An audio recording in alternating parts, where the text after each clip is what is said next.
Hi everyone, welcome to our first YouTube live on the Womanista channel. For all of you who are coming here for the first time, Womanista is a platform which is financially enabling more and more women to become financially confident, become more wealthy, and take more control of their money. And we do this through financial courses, through a community of financially smart women. And last but not the least, we also do coaching, money coaching and advisory for our women customers.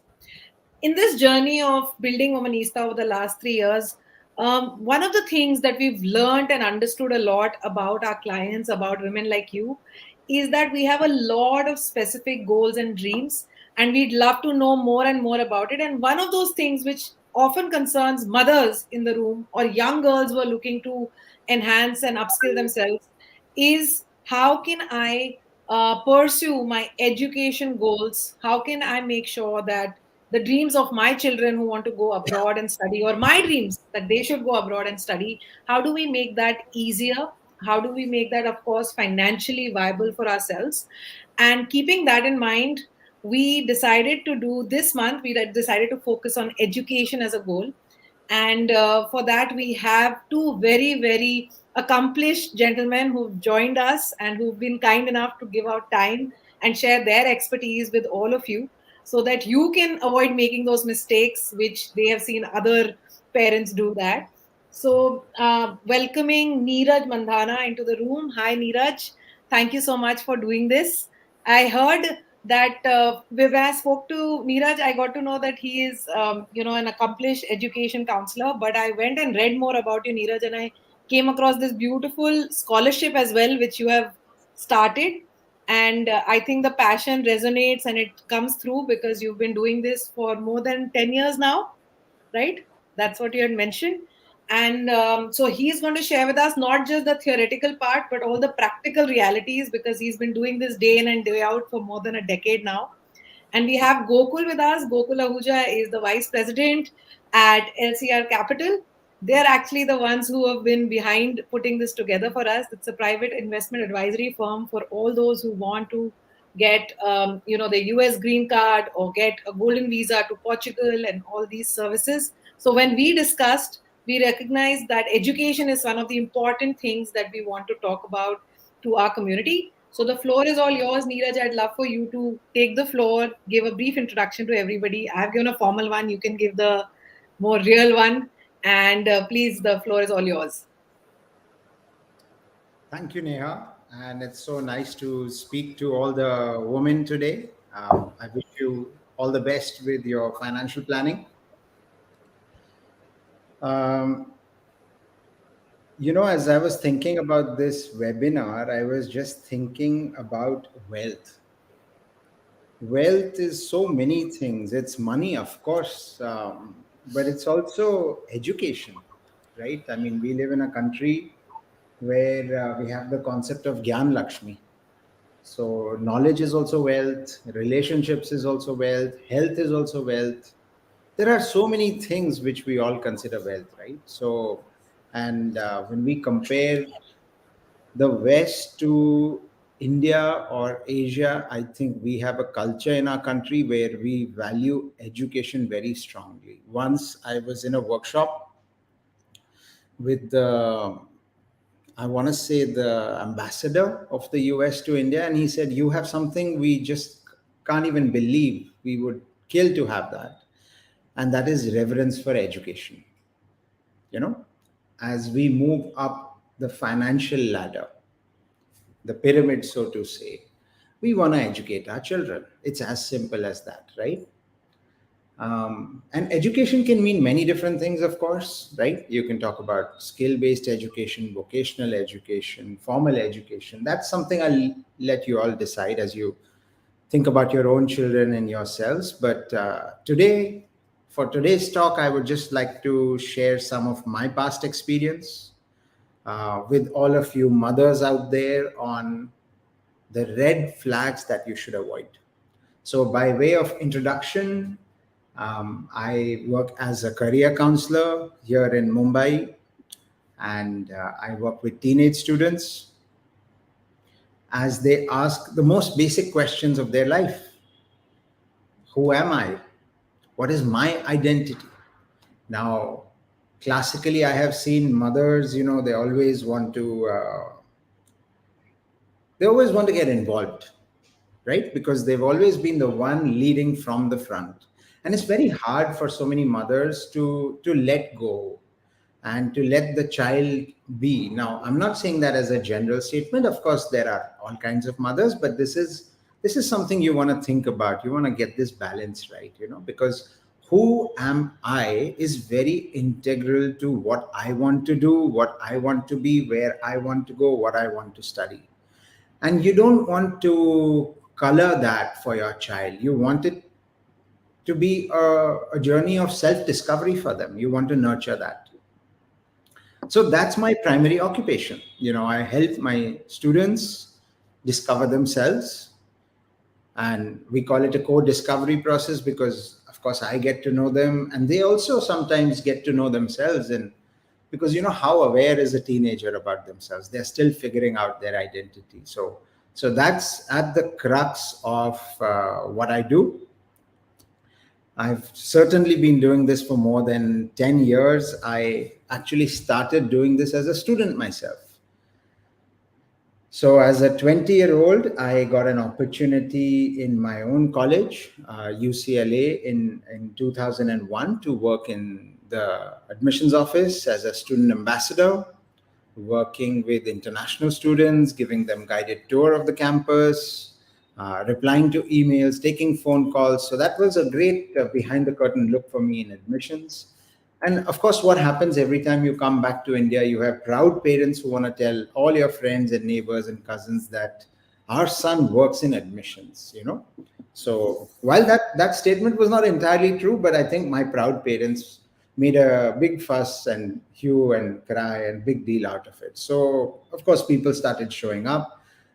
We are talking about a time when I made my own college application, paper-based application, but then later it became digital, of course, with the advent of the internet. So the understanding of study abroad was very weak, and India was a landscape dominated by agents, right? And they only wanted to send you to certain specific colleges.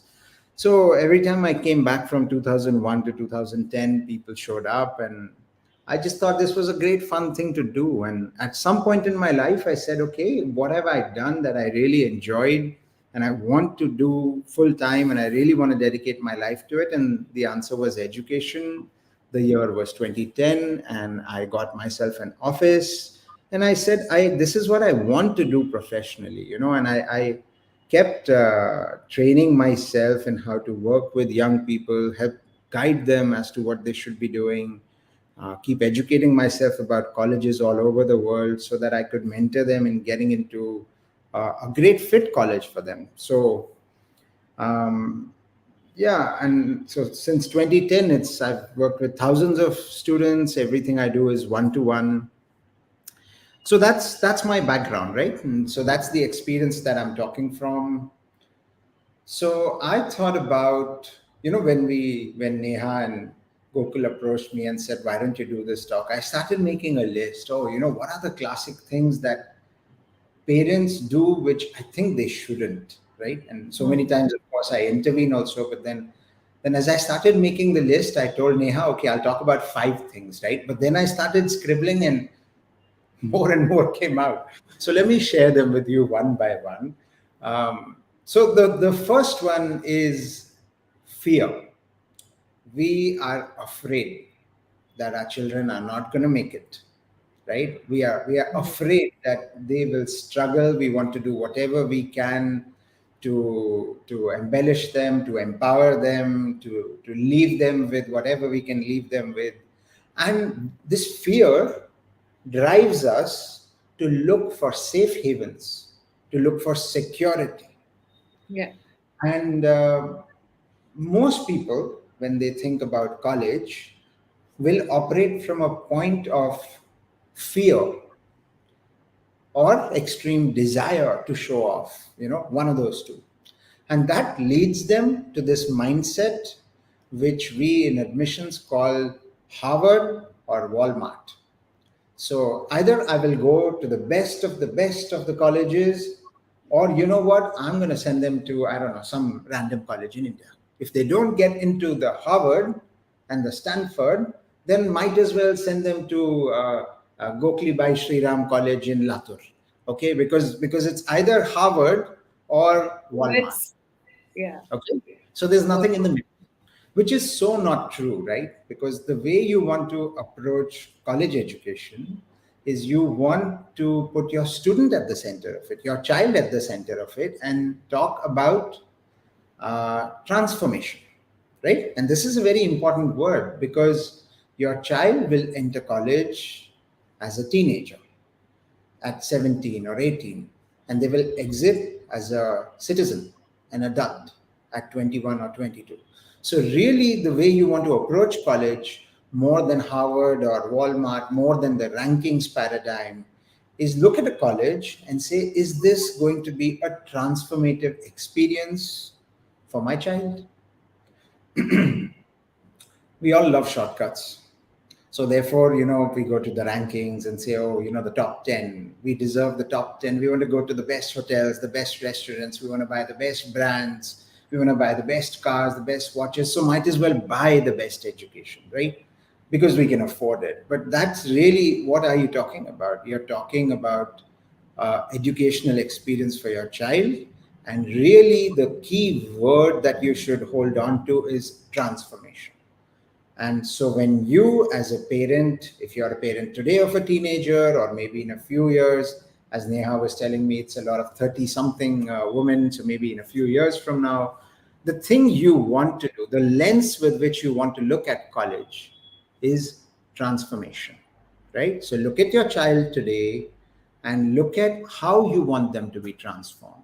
So start with a blank sheet of paper and start listing down on it. I wish my child's college does dot dot dot, makes them more confident, makes them a better spoken, well spoken person, makes them knowledgeable, helps them get jobs, etc. etc. List all of that out. Look at your child today at 16, 17, 18, and look at where you would like them to be. And then with that piece of information, look at colleges. Now, of course, for some of you, the answer will be Harvard. But I mean, guess what? Harvard is not going to take more than 5 or 7 or 10 kids from India, right? So, and the same is true at every single top tier college. So anybody who tells you, I can get your kid into Harvard or blah blah blah, I mean, they're not even lying to you; they're lying to themselves also. So really, I would say throw that playbook out of the window. That we have to go to the absolute top tier, Harvard or Walmart. That's going to be no good for you. Look at the opportunities. There are a lot of great colleges in this world. There are a lot of hidden gem colleges in this world. You really have to focus on fit. Is this a great college for my child?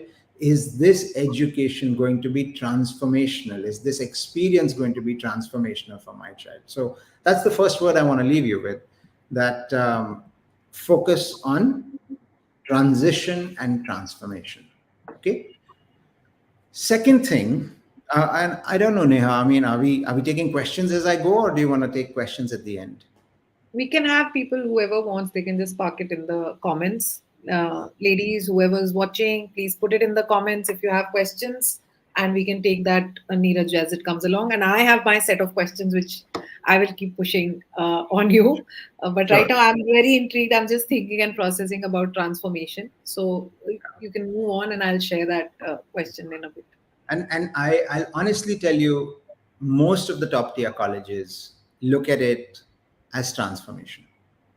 Once they have the transactional information, the marks, the test scores, your profile, all that is transactional, right? You need to give us this in order for us to know that you're a valid candidate. They're really looking at you and thinking, is this person going to transform our college? Is our college going to transform this person? And that's really when magic happens in admissions. Okay, so that's the first message. The second message, I want to talk about is everybody keeps asking me, as if I have some time machine, about hot careers. Which are the hot careers? We will do the hot careers. So I mean, it's very tough to answer this, and I find most grown-ups in this world unhappy with themselves and their career choice. So many surveys have been done of even people who at surface look successful, but then when you ask them, are you truly happy with what you're doing? No, I don't really. I mean, it's a transactional thing. It pays, okay, it pays for my lifestyle, my living, it gives me some wealth to pass on to the next generation, but I'm quite unhappy with what I do. And by the time I reach 45, I'm probably going to have a midlife crisis and then want to do something else in my life, pick up a hobby, have a second career. So that is a result of you being either pushed into a career which was not right for you, or you being lost with career choice, right? So I would say the one of the worst things that a person can do is chase a hot career. I would say a better strategy is to discover yourself and understand your strengths, your core innate abilities. What is it that you do better than other people? What is your core values? Find work which is in alignment with your priorities and values, your abilities and intelligences, and your style. Okay, so if you can do that at a younger age, now younger can mean anywhere from sort of 15 to 23, 25. So many people I meet have finished college and are now asking the question, what do I do with my life? And that's fine, no problem. But I would say within that age group, really what you want to do is not necessarily chase these hot careers. Instead, focus on yourself and find what's hot for you, what's a good fit for you. So, the same message, transitioning, transforming at college, and transforming from being a student to being a productive member of society. And you will only be productive, happy, satisfied if you find something that is in alignment with you. Now, we are all like rubber band. We can stretch ourselves, we can do anything. You force me, I'm a counselor, you force me to be an engineer, something I did not want to be when I was young. I could probably do it. And if you forced me at the age of 17, study hard, go study mechanical engineering, I could probably have done it. I had good grades at school that indicated I would be able to hack it. So I could probably stretch the rubber band. But what happens is when you stretch the rubber band for too long, right, it's gone. And you get tired, you get frustrated, you get unhappy. That whole I don't want to go into work on Monday morning syndrome sets in, right? I'm looking forward to Saturday, Sunday, thank God it's Friday type of mindset. So it shouldn't be like that, right? With every generation, we have an opportunity to help our children find something which is so meaningful to them. And that is, in a way, that's real wealth. I mean, you are talking about wealth, right? Finding purpose is it's a wonderful wealth to have. You may Absolutely. have so much money, but you may not have time. You may not have health. You may not find satisfaction. You'll be frustrated. So don't chase hot careers. Don't think, oh, you know what? I think AI is going to take over. So I better learn computer science and become an AI specialist. And therefore, I'll be really happy tomorrow. If you're really not that person, you're going to be miserable doing that job, and your peers are going to dwarf over you. And then you will hate your life even more, that how is this person able to do it, and I'm seriously struggling. I thought this was a hot career.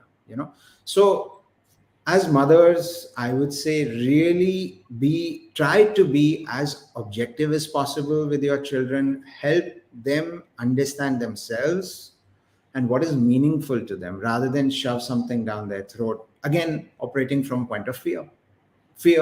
Oh, you better become a doctor. My mother did that. My mother said, oh, I want you to become a doctor. So I went to medical school for 1 week, and then they showed me a dead body, a cadaver, and I ran away. I said, no way I'm going to do this, right? I don't know. I'm freaked out by this. I also don't want to touch strangers. So I don't think I want to be a doctor. So my dad is an engineer. He said, do you want to do engineering? I said, no, I really don't like machines. They're hot. Sometimes they give you a shock. You go into a factory and it's so hot. I don't like this. I don't like this environment. So luckily I had parents who were very supportive of what I wanted to do. That's why I chose to become a career counselor, and they supported that. And so I really wish all of you parents would let your children truly find themselves and give them opportunities, nurturing, help provide information, let them be the deciding force. Try So to make. maybe I have a question on this one. So this I'm asking personally. So I also have a young daughter and she's 11. But you said discovering yourself. And I think that as parents to young children, I think there's always a struggle to figure out. You are always watching and you're observing, and you obviously want to do the best by your child's abilities. But how does one really? Is there a system to this, or Yeah. is it See, like, listen, there are so many things you can do, Neha. yeah, As a parent, the first thing is you can help them become aware of what different grown-ups in the world do. We yeah, have friends, family, neighbor, help them connect with people who do different things in this world. Take them to their offices, their works of place, the factories, wherever they work, and help them spend a day over there. Help them like connect with somebody and have a chat like, oh wow, that was really cool, I really enjoyed that, mom. you know uh, who knows, right? And maybe you're pushing your child to do computer science and they go spend time with somebody who codes all day, and they just come back and say, I was totally switched off. In fact, I was looking at the plants in the window rather than the code on the screen. So that tells you something. So that's one thing that you can do. You can exposing them to the real life scenarios of, The second thing that you can do, there are so many courses today on websites such as edX and Coursera and yes, Udemy. It's 14:30. Introduction to something. So help them audit these courses. If you think, hey, my child is liking psychology or is really good with people, let them do that online intro to psychology course, intro to yeah, politics course, etc. Maybe they'll take a real liking to it, because so many of these subjects which us grown-ups operate in the realms of are not taught in grade 9, 10, 11, 12, right? true, I had no idea what psychology was till the time I reached college. yeah, I yeah, came from true, a science background, CBSE back in the day, right? And then when I reached college, I said, how come nobody ever spoke to me about yeah, psychology? exactly. Right? I think So and in life you realize it's such an important subject, skill. Like it's just something you must know at every stage in your career, in your work. But we yeah, we never really. I mean, it was for the kids who took humanities, right? And like we know what that used to be back in our day. yeah.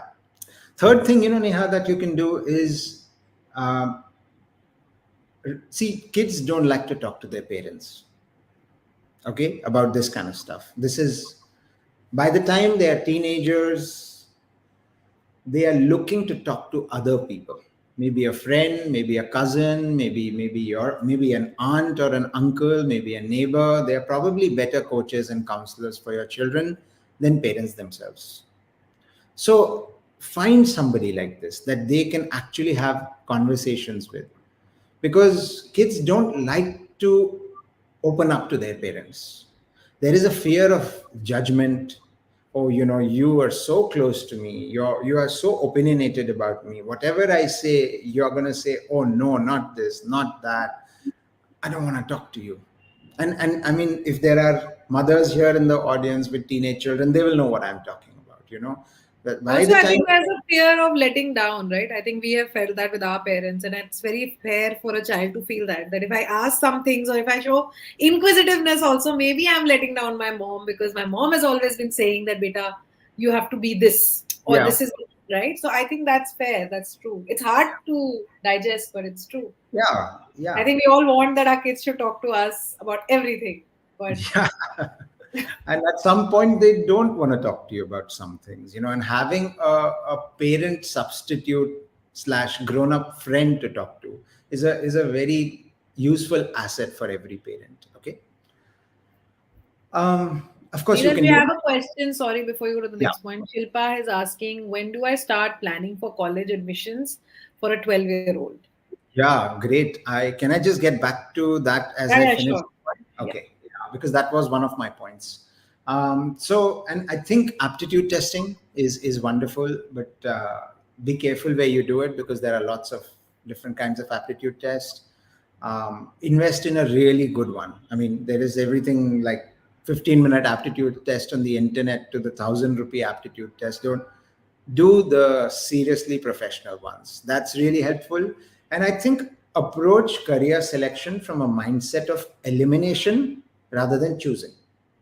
So Hmm. what you want to do is you want to make a long list of what you think people do out there in the world. Give that list to your kid and say, start striking things out. Hmm. Okay. So Makes not I sense. okay, not doctor. Done. Not I don't want to be aeronautical engineer. Done. I don't know if I want to be a pharmacist. Let's go check that out. Okay, maybe. All right, biologist. Okay, no, I don't want to do this. So trying to hit a bullseye is very hard, but a process of elimination that shrinks the career universe down, that's a really helpful attitude and approach to career selection, right? Trial and error and shrink the universe down slowly. So, and you can start this process, I would say maybe by end of ninth standard onwards. So Shilpa was asking this question, before you jump into college admission, you first want to help your child get to know themselves a little bit and help them figure out what subject, direction, major course is meaningful to them. Once you have that in place, I think, of course, you can talk about college admission, because then you can also look at colleges and say, is this college meaningful to me? You know, this is what I want to do. This is where I think I want to go in my career. Does this college fit in and will be a great stepping stone for me to my career? So, when should you start? If we talk about some kind of a timeline, I would say in grade 8 and 9, have these conversations with your children, expose them, maybe let them do some really cool online courses that they were attracted to, maybe take them, show them some places of work. By end of 9, early 10, do some kind of very strong testing of talent and personality and interest and values, and then maybe by middle of 10th, you can actually come to some kind of a conclusion in terms of direction. And this varies from people to people, right? Of course, some people, everybody's a lawyer in their family. So it's pretty much set they're going to be a lawyer in some way or the other. It's in nature, it's in their nurture, everything. So it depends, it really depends. But this is I would say, if you don't have by The mid set. 10th, mid 10th, a sense of where you're going, you're running a little bit late, because it'll have a domino impact into admissions. What do you need to do for admissions really varies from which country, which college you are looking at, because they all have different requirements, right? Mostly, if you look at India, it's your marks, it's your entrance exam scores, and now for the new age colleges, they are being a little bit more holistic about it, right? So they want to know a little bit more about your personality, your profile, extracurricular activities. They want you to be interviewed in other meaningful ways. And if you look globally, the US is the one which is extremely holistic in admissions, and they're very demanding from a student. They want to know that the student is talented and skilled and intelligent in the ways which align with what they want to study. They want to know that the student is going to be a meaningful contributor to the community. They have strong leadership skills, that this is a kind of person who will fit in our community. And they really want to understand the fit with the institution. So, all that process, I think grade 10 is a very good time to start working on all of that. You must work holistically on your entire profile across grade 10, across grade 11, because the moment grade 12 starts, right? Um, Hmm. Depending on which curriculum you are in, by August, September, October, you are already making college applications.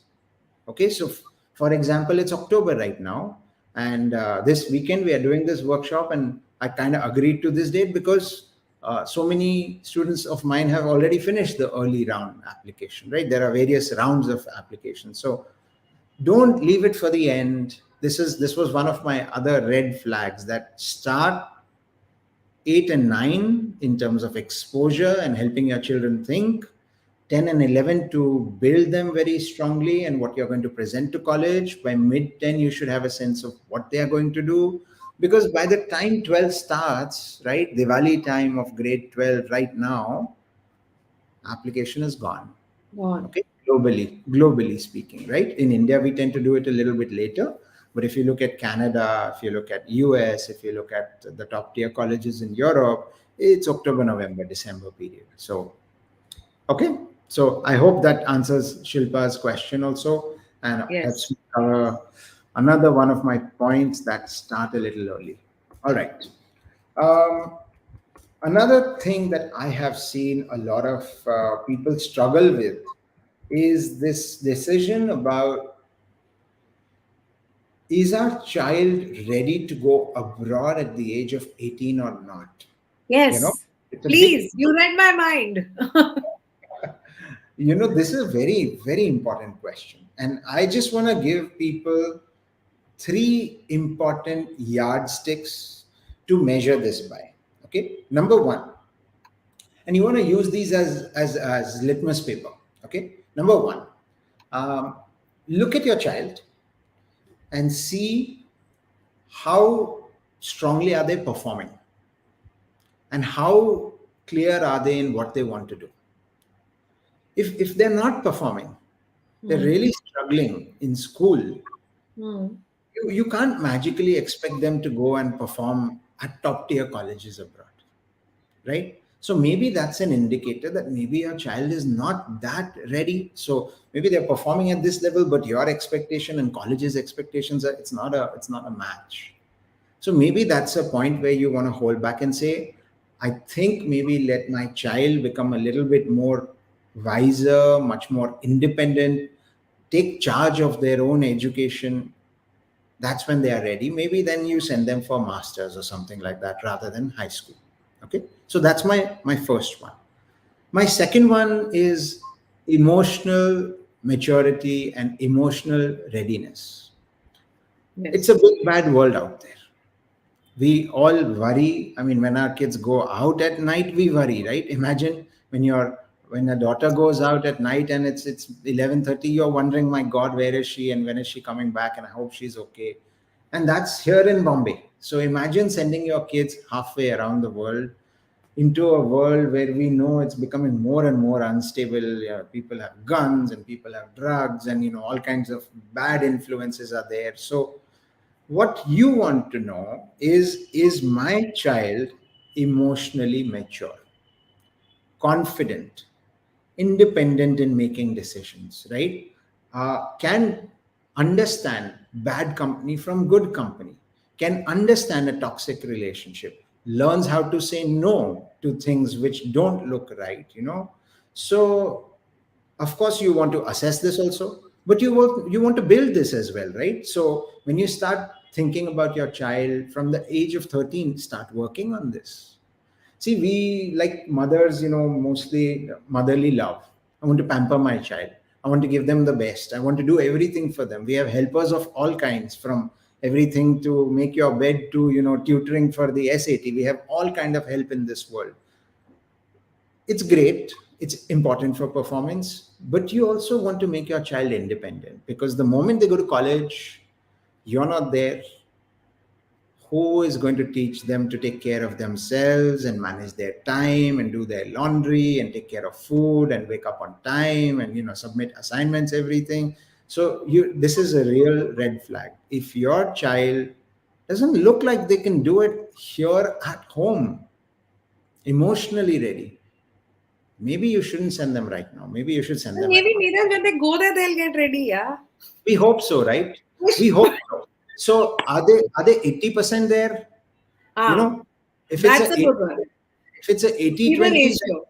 we can take the risk. But if you think it's a 20-80 thing, then you really shouldn't be sending your child, despite peer pressure, No, right? agreed, agreed. I think that's a very valid point. And I think a lot of us as parents don't think about these softer aspects. Our focus is so much on marks and, prep and will the application be right, etc. We forget about the bigger picture because it's actually a big thing sending your kid to an absolutely new place. And if I am coming across parents now, we don't send, our children to camps as well. Like there is a set of parents who discuss, oh, the camp was really filthy and I mean, there is so much privilege, let's be honest, in cities where we live. So you really have to give that a thought, that whether you're ready, your kid is ready.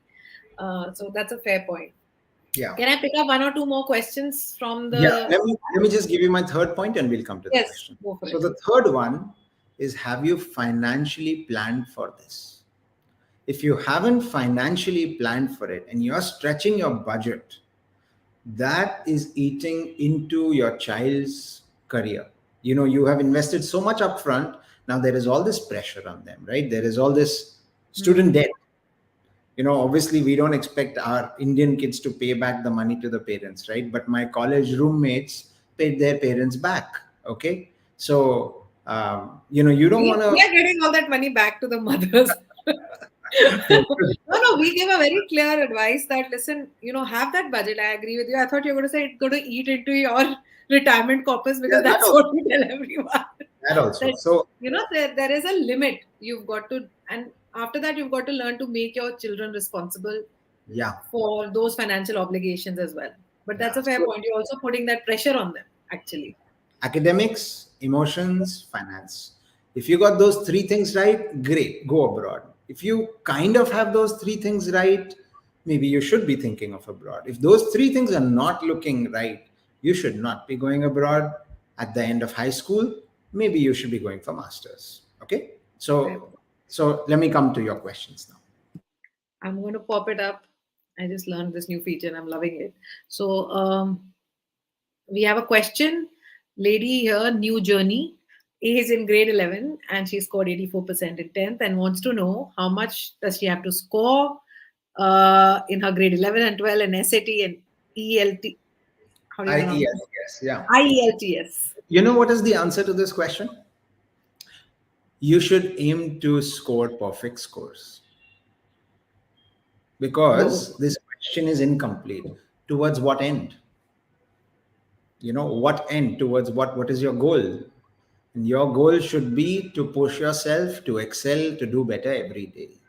So if you want to go to the top tier colleges, you should be in the top 3 percentile of your high school, which means that if there are 100 kids, you should be in the top 3. If you are looking at the SAT and you want to go to the top tier colleges, you know, you should be 1500 plus, 1550 plus out of 1600.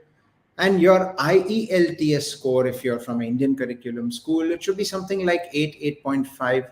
Then I would say you're a strong academic candidate for the top tier colleges. That doesn't mean that there are no other great colleges. There are so many great colleges in the world. What should you aim for? You should aim to be the best amongst the people around you. Very simple. Great answer. And I agree. There is so much competition. I don't think there's scope for not pushing yourself to get that perfect score. And she also goes on to ask, what types of extracurriculars do I need to have good scholarships? And some suggest some universities. I mean, that's totally up to you.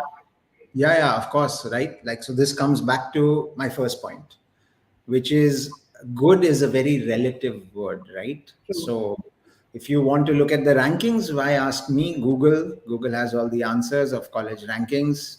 You don't need me to tell you which are the good colleges. You need me to tell you which is a good college for you in person. So obviously it's hard to answer this question for this student. You know, what are some things that you should do in high school, right? So here are two suggestions for you, right, for new journey. Number one is, if I'm in admissions, I'm looking at your app and thinking, is this girl ready to pursue computer science at the undergraduate level of our college? Okay. So I want to know that this girl maxed out the opportunities that were available to her within her school, within her neighborhood, within the context of where she is applying from. Okay. So that means good grades. That means obviously, you know, taking part in all other kind of academic enrichment opportunities, maybe Olympiads, maybe competitions, maybe any other interesting camps, maybe going above and beyond the school to go learn programming in interesting ways. I really want to have proof that this girl will be ready to perform here at my college, right? I would love to see this student do maybe college level courses online.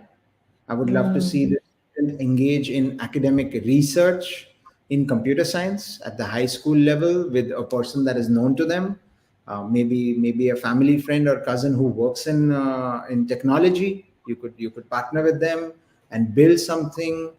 Because really, what I want to know is you How maxed interesting. out the opportunities in the classroom and you went above and beyond and engaged with the real world. So that's the first thing. I want to know that you're ready for my classroom. The second thing that I want to know is that how are you going to be a great roommate? How are you going to be a great Samaritan for the college community when you're not in class, when you're not studying and doing your assignments and projects? How are you adding value to the lives of students around you? What perspectives, experiences, skills, diversity parameters are you bringing into our college community? Because we're trying to build a community where students can learn from each other. I would love to have a student in my class who comes from various parts of India because they bring stories with them of who they are, where they grew up, the place they are. I would love to have socio-economic diversity in my classroom. I would like to have cultural, linguistic diversity, religious diversity. So I want the student to think about how they are different from people around them. New journey. Make a list of your 5 friends, write their names down, and tell me one thing that, oh, I think I'm different from Harshita in this way, and I'm different from Ankita in this way, and then try to identify your uniqueness and build that. Maybe you will soon find out, hey, I'm really good at cards, playing cards, and none of my friends play cards. Make a big deal out of that.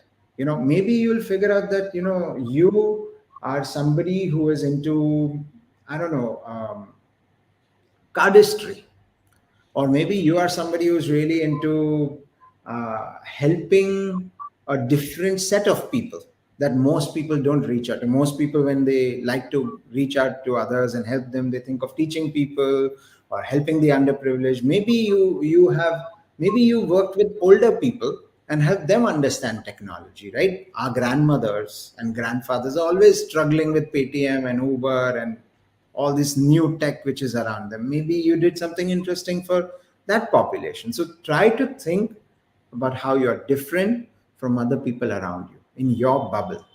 That's when your application will stand out. Otherwise, you will look like everybody around you and nothing special. I love that. Reminded me back of my B school preparation time. I think the principles still hold true. I mean, we are always trying to do that, making those lists, figuring out. But of course, we had many, lesser resources back then. But fair point. I have one more question, Neeraj. Is there a point that you want to cover? By the way, I'm a boy. We have a boy who's joined. New Journey is a boy. Thank you, New Journey, for sharing that. Um, we assume with Humanista. That's our base assumption. Sorry. Okay. So should I put out one more question, Neeraj? Yeah, sure, go ahead. Okay. So Purnima asks, can you give an overview of a strong profile? Strong for what? Like for what purpose? What major? What kind of colleges? Which country? See, this is where the problems start. One size does not fit all, right? We are so, because we all grew up with this mindset that 100% is the best, then 99 is the best, then 90. We think the world is linear. The world is like a jungle, an ecosystem where a tiger is different and the best for a tiger is different versus a rabbit is different versus a fish is different. So you first have to figure out who you are and your best in class. A best pilot is different from a best air traffic controller. So first you got to figure out who you are, what you're trying to be, then aim to be best in class, right? There is no one best profile. There she has Yeah. it for you. Great. There we go. Aeronautical engineering, right? Yeah. This is good. I like this. So even before we come to aeronautical engineering, I want to talk about engineering. So that's the foundation. Now, somebody who tells me that they're heading into engineering, I would say that there are like three things that you should really be thinking about. Okay. When it comes to the hard skills of engineering, number one is you want to prove to me that you're really good in maths and physics and chemistry. Okay. You need to tell me that you're one of the best in the class, you're the one of the best in your neighborhood, etc. Right. So that tells me about your logical thinking ability, and that tells me that you are academically switched on. You're ready for the classroom. The second thing that you want to tell me is that you are a structural thinker, because engineering, aeronautical engineering, you have to do things like this. So you want to think about X, Y, and Z dimension. So you want to engage with things that display your 3D mind, your structural thinking mind. Okay, so what are these things? uh, Maybe you build stuff. Maybe you're into Rubik's cubes. Maybe you're into origami. Maybe you're into pottery. See, all of those things have a XYZ dimension to them. You know, so think of your activities that you do. Maybe you build Lego. That's so common with engineering kids. So what you want to do is think of unique experiences and interests which demonstrate your structural thinking ability. Just because you're good in math and physics in the classroom does not mean you are an engineer. Okay. And the third thing that you want to prove is you can code. Now, so many people will tell me, yeah, but I'm not going for computer science, right? I'm going for aeronautical engineering. You need to code. And this is so fundamental to all kinds of engineering other than one or two other engineering, because whatever you build, you have to program it. You have to give it intelligence. And if you understand basic coding, then you have completed your trilogy of academics, structural thinking, and being able to empower machines. So, those are the three fundamental pillars of engineering. You want to skew these a little bit towards the concept of flying as an aeronautical engineer, as opposed to somebody who wants to do civil engineering. But for them, also, these three hold true. Okay. Now, my bonus point, which is not about the hard skills, the soft skills, is you want to prove to me that you're a good team player.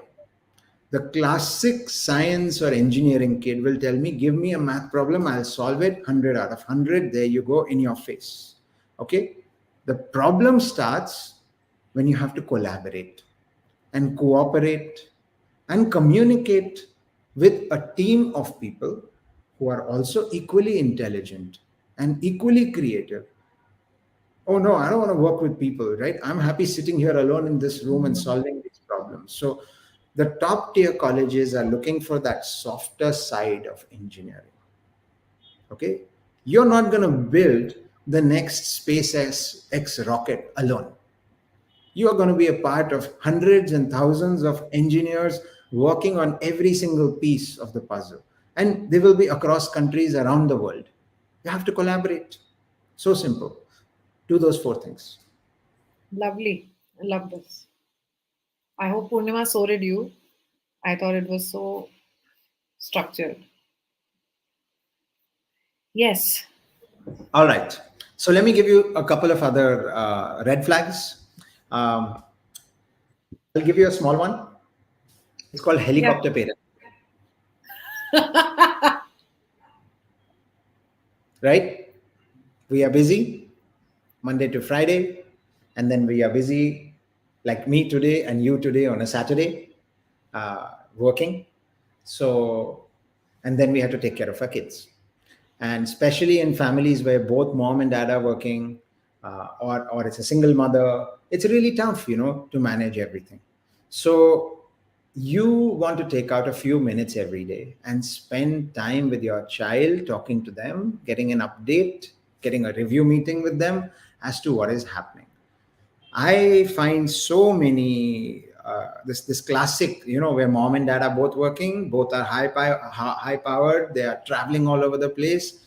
I do these Zoom meetings where, dad is about to catch a flight somewhere here and mom is in a different city and the kid is at home, and then we have a Zoom call like this. And suddenly, out of nowhere, 2 months later, the mom will message me, "So what's happening?" And I'm like, "Well, you should be aware. This is your child, you know." So that's a red flag. Don't do that. You're not doing service to your child by doing that. Spend a few minutes every day talking to them and coming completely up to speed on what they're doing and what's happening with their college applications and career guidance. Okay. So that's the small one. And then I want to give you the last one. uh, I started on like a philosophical note with fear, right? We want the best for our children. And then let me end on a little different philosophical note, which is desire. Okay. Because so many times I see parents trying to live their own desires through their children. I couldn't go abroad, uh, send him or her abroad. Or I couldn't do X and Y and Z, get my child to do X and Y and Z because I couldn't do it for some reason or the other. So, don't do that. Let your child find their own path, be somebody who empowers them in discovering themselves. And if you just introspect, try to dissect that part out, that um, what do they want to do. Like, I'll give you an example for this. So a child goes abroad. uh, Family is a business family. So no, of course, you go abroad and come back and then join the family business or something like that. It's our desire, you take it forward. Why did we set it up in the first place, if you were never going to join this? And the child has a different projection for who they are, where they are. It's 15 hours. Maybe they're very successful at what they're doing. So you don't want to cast such a strong shadow on what they're doing. Otherwise, they will be blaming you for the rest of their life. I am doing this today because you forced me to. So be very careful of that. And I think that's a cue for me to pass it over to LCR Capital, because one of the challenges which I see is, of course, immigration. Education does not automatically mean that your child will have the right to stay in that country forever. Maybe the students who will go to the US and study STEM oriented subjects can do their 3 year OPT and do the 3 year masters. But that doesn't mean that they'll have a chance to live there forever. And if they really want to live there, there is no better thing that you can offer to them than an EB1, EB5, etc. type of visas, which I'm no expert of, but LCR is. Or if they really want to go to Europe, then getting them a European citizenship through some kind of investment, golden Portugal visa or some other visa. So um, again, our job as parents is to empower our children. It is to guide them. It is to, but not forcefully. Let them be, empower them, nurture them. And ultimately, I think one day, if they need these things of investor visa, etc., and if you think it is within your power to offer it, it's another gift that you can give your child. So over to you. Thank you so much for allowing me to talk for such a long time. Neeraj, we have two more questions for you after Gokul, so please don't leave before you answer those. Yes, Gokul. Great. Okay. Yeah. Please No, tell I me think. about EB5. Yes, I think before I speak about EP5, whatever Neeraj said in the last, in the last few minutes, I think I could resonate with pretty much everything, because I was a student, and the same things, I underwent. I went to a university overseas. I was not prepared for it. Struggled throughout, but luckily came out of it. Came out on the good side of it. But I think I'm thinking of what Neeraj said, and thinking how things could be different. I now have a 18-month-old daughter, and now I'm thinking it's a good foundation for me to kind of maybe it's too early, but It's it's I too think early. yes, it's too early, but I Let's think get her to walk yes. and talk. I think a heads up is good, and because I kind of face these things myself now, I'm thinking about it. But Really helpful information. And to add on what Neeraj said, understanding universities, admissions, your goals, aspirations is fairly important. But now in today's world, I think it is equally important to understand the immigration side of it. Students could be high caliber, with lots of positives or benefits that they could get from an overseas education. But if the immigration part is not understood, it becomes very difficult, to sometimes to realize the entire potential. Of course, sending abroad kids to multiple universities is a huge financial and a personal commitment. And to have the immigration sorted, or at least have enough knowledge how immigration works, is equally important, so that all these things combine together, and you are able to make the perfect decision. uh, Quick background about LCR. We are an investment advisory services firm based out of Westport, Connecticut. One of our primary businesses is investor immigration visas, where our primary focus is the EB5 visa, which is an investment based visa category for people who want to be in the US in the longer run. It's an investment program where you are required to make a minimum investment of around 800,000 US dollars, and that money is required to create 10 jobs in the US. And if that happens, you qualify for a green card straight away. So this is, the EB5 visa has now become very popular with, families, and, who have kids growing up, going to the US for their education. And also in some cases, a lot of professionals now, who are kind of looking to expand their working horizon, or, have more opportunities to work in the US. So it's kind of become a part of the planning now.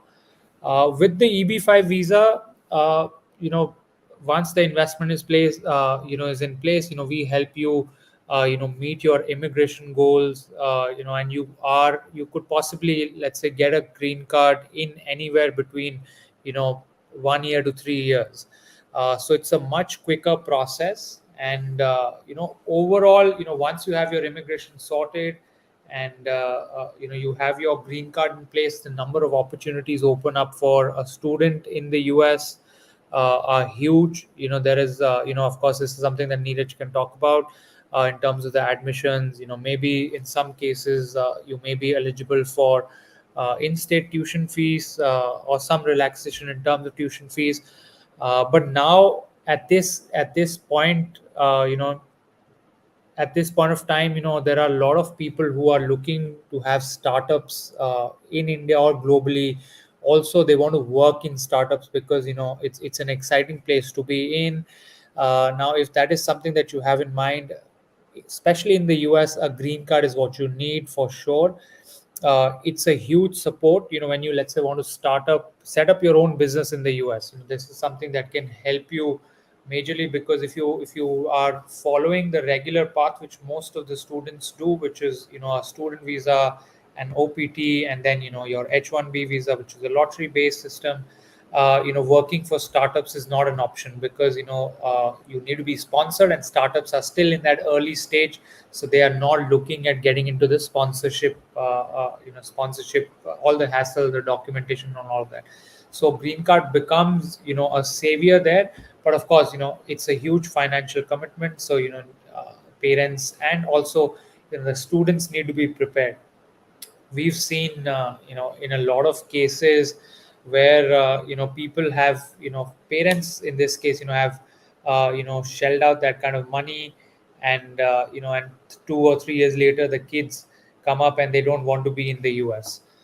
So I think it's a important conversation to have with the children, before making this decision, that if they see themselves in the US in the longer run or not.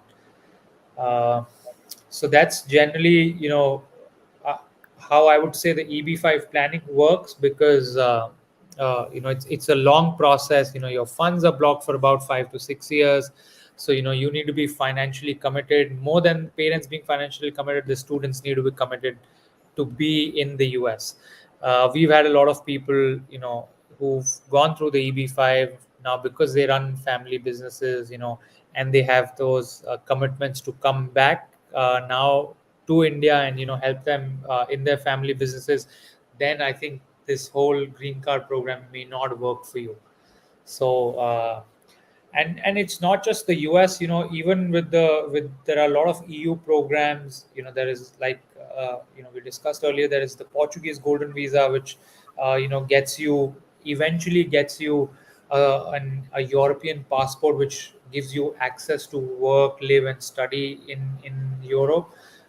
So again, depending, identifying which country you want to be in, identifying where the future is going to be, or whatever careers that you are in. If you feel Europe is a better option, then look into the EU programs. If you think US is going to be a better option, then the EB5 visa has to be the one. But again, having said that, I think this process needs to be a part of planning. Again, at an early stage. The earlier you start, because even if you start now, you're looking at 2 to 3 years down the line is when you actually start getting those benefits. So if you are in an early stage, let's in like Neeraj mentioned, ninth and 10th, or 8th or 9th, that's when you start planning. Of course, it'll have more equally amount of benefits, but you can always come in later. But the EB5, if you want to be covered as a family, the kids need to be under 21. So one EB5 petition is going to cover husband, wife, and unmarried children under 21. So if you think this could be a family goal, then the planning needs to be in a slightly earlier stage. Fair point. Thanks, Gokul. What I take away from this is that this has to be something which is done collectively as a unit, because there's of course a large investment involved here. Also, more Absolutely. than just the financial investment, it's an investment of a lot of energy, resources, because you're going to Yeah. be relocating together, and it has to be thought through.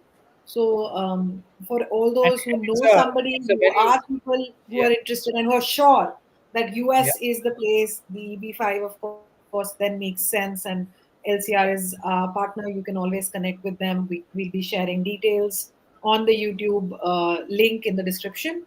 And if you want to know more, I think he also talked about the golden visa to Portugal and several such other programs which we can cover in upcoming sessions as well. If you'd like to know, please drop us a comment and we can talk about those. Thank you so much, Google. Just as a parting note, Neeraj, before you leave, I'm going to hold on to you, and I'm going to do these two questions, which is one is on the screen, staring back from New Journey, who's a boy. Canada versus US. Which one? These are I like mean, the questions I get all the time. Yeah, which mutual fund to buy? They're such hard questions to answer. no, but the thing is, they're not hard to answer. They're easy to answer if I know the person, if I Yes, get to correct. understand who they are, where they are coming from, where they Coming are from. heading. They're very easy to answer. To give a litmus paper, yes, no answer, this is better, that is Yeah, better, it's very tough to do very it, tough. especially on an Yeah. open forum like this, right? So, So, guys, for Purnima New Journey, I've anyway put Neeraj's link here. We will put that in the description. And if you want to reach out to him on his website, he has slots. You can go, you can reach out to him, write an email to him. Is that right, Neeraj? yeah, you can go on my website and just fill a form, and then my office will get in touch with you and set up an appointment for you. Last but not the least, Deepika has this one, which I really love. What is it about US education that everyone now dreams of colleges there? Mostly all big companies in the US are now headed by Indians who studied in India. Oh, Yeah, that's a good one. That's a nice, juicy one, because it's a juicy one, yes. yeah, mostly all big companies in the US are now headed by Indians who studied in India. Fair point. But they were the apex of the Indian education system. They were right at the top. Okay, they were the best of the best of the best that we had, and chose to go to the West for their masters and then work their way to the top of the ladder. They were hungry individuals, ambitious people. They maxed every single opportunity that came their way. And if those individuals were born now and they were thinking about college today in 2023, I'm sure they would be trying for a undergraduate education scholarship at absolutely some of the top tier colleges in the US. These people that you're thinking about, Satya Nadellas and Sundar Pichais, etc., are old timers who maybe did not have access or did not have knowledge about US undergraduate education. Back in the day, it was not so prevalent. So, what is it? Clearly, American colleges lead the world in education. Not India, not Canada, not UK, the world. And I think since we just spoke about money at LCR Capital, let me answer this in the context of money. What is the endowment size of IIT Bombay versus Harvard? And you will realize that we have invested almost no money in IIT Bombay. We have a test that finds really hardworking, diligent students from lakhs and lakhs of people. And I don't know how much value add they are doing to those students. These are bright kids, they would have done well anywhere. Did they get access to opportunities? Vis-a-vis comparing apples to apples, did they do undergraduate research? The problem is we have not invested in higher education in our country. I think generally speaking, we were struggling with K to 12 itself, trying to get education to every corner of our country. And it's we can't compete with America in the past 50, 70 years because we were getting up and running. Okay. I have big dreams and aspirations for Indian education in the future. I truly believe with all my heart that India is going to become a study abroad destination for people from many countries, including America, in a few decades from today. Why? Because I think we will deliver very high quality education at a very reasonable price. Today, American education far surpasses anything else in the world because of the holistic nature of it, because of truly being able to deliver liberal arts curriculum. Okay, the ability to walk into college undecided and to have this whole array of opportunities inside the classroom, outside the classroom, complete exposure to cutting edge research in the world from the day you enter colleges is what makes American education really the bellwether of education, in across the world. Okay. So, we tend to think India and abroad as if they are two different things, right? Abroad is a very big place. US is really the leader. If you look at the number, there are about 4,000 colleges in America. And if you take the top 1%, that's still 40 colleges. If you take the top 3%, that's still 100 colleges something. So these are, as long as you're getting a chance to go to the top 1%, 2%, you're going into something extraordinary, okay? Look at just a simple test is what's the endowment size of a college? And that will tell you how much money they have and what kind of, because the moment a college is rich, they have money for facility, they have money to pay the best professors, they have money to give scholarships and bring the brightest and the most motivated kids from everywhere to form a college community that is passionate and that delivers and struggles and aims for excellence, right? I love this question because first of all, I wouldn't say mostly all big American companies are headed by Indians. Some of them increasingly every day, which is a testament to the hard work that these people have done. Okay, but it really, are they sending their kids to colleges in India? Because is really Satya Nadella's child or Sundar Pichai's child trying to come back to IIT Madras? Are they? Ask them. So when you have an opportunity and when you are aware, you should go for the best in class. You should aim for the best in class and which is in alignment with you, right? So just try to get that balance right. Really high quality education, and something where you fit very nicely. If you can find that sweet spot, that's a great transformative experience for your child. Thank you. Thank you so much, Neeraj. We have shot way over time. Thanks, both of you. We were planning to do this for 30 minutes. It's 1 hour. I just looked at the watch. And so we still have questions going. But, Neeraj, I think that's testimony to the fact that maybe we want to come back, do something more, another round at some point. We have students who are reaching out. So, one of the things which I'll tell everyone whose questions currently are on the screen, if your question is still unanswered, please reach out to Neeraj. I've put the link on the website. I'll put it on the description. You can feel free to reach out to him. His team will connect with you. They will pick up wherever relevant questions, they'll answer it. And if you really want us to get him back, please do send us feedback. We'll again put a request to Neeraj. He's a busy guy, so I don't know when he's going to give me another slot, but we're going to push that through and hopefully get him back in the room. So thank you so much, Neeraj, for sharing. I've made so many notes, right from transformation, the fear that we have, as parents. The best one for me is, of course, the one you said, that whether your child is actually truly ready to go abroad. I think that is so important, so key, and so not talked about. So I'm holding that really close, and I'm going to focus a lot more on that for my young girl before I make the decision whether she wants to go or she should be going abroad or not. So thank you so much for so many points that you shared with us today. And I hope everyone who is watching, you enjoyed this. And for the ones who will be watching, please do put in your comments and we'll come back with another round of such a conversation. Thank you, everyone. Have a lovely, lovely afternoon. And I'll see you again soon. Thank you so much. It was a great pleasure being here. Thank you. Thank you. Bye, Thank you. Gokul. Bye, Neeraj. Bye.